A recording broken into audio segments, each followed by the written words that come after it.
Hi, my name is Amanda and I'm be talking about Case 2-1, The Not So Wonderful World of EuroDisney. Just going to briefly dive into what went wrong, first with Paris and then with Hong Kong.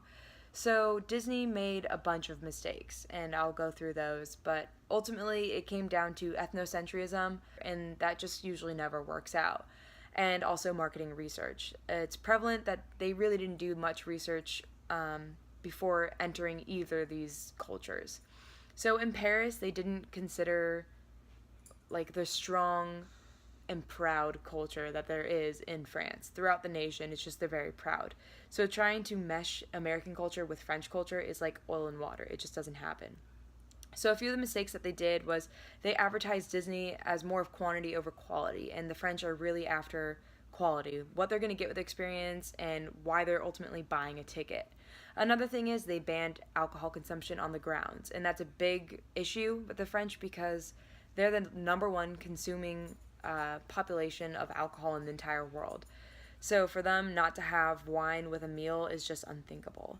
And lastly, another point I'm going to talk about is just how they used American characters versus the normal French characters that they have and they know and they love them. And again, like I said, the French are very proud, so anything they make, they automatically think it's better than what America can provide. So for Disney to go in and, do these 3 things, and there's a lot more, trust me, I'm just not going to go into them, but for them to do this and not consider the French culture, that really was the reason why they failed. So now I'm going to talk about Hong Kong. They definitely learned from Paris, but they still made mistakes.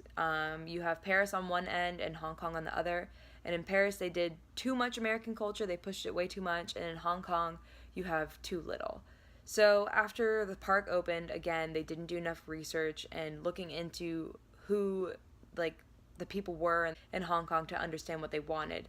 And it was almost too late for them. They already opened it, and people were saying the park was too small and that it just didn't have that unique part of it that it stood out from all the other theme parks that they already have in China or in Hong Kong. And so the Chinese were upset about this. They really were looking for that fairy tale escape and, something that will just swoop them off their feet and forget about the world. So that was a big mistake for them. And another thing that really just didn't work well was their marketing.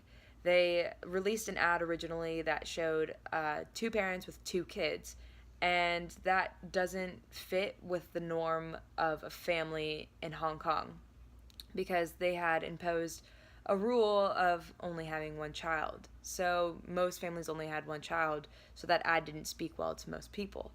So they re-released the ad and showed 1 child, two parents, and the grandparents. And the Chinese culture is very collectivist, so I can see why they threw in the grandparents, just to show it's a great family time and everyone's involved. And lastly, the Chinese people had no understanding of Disney characters. Prior to the opening of Hong Kong, Disney had been banned there for 40 years. So trying to teach your audience what you got, what you bring to the table is tough to do after the opening.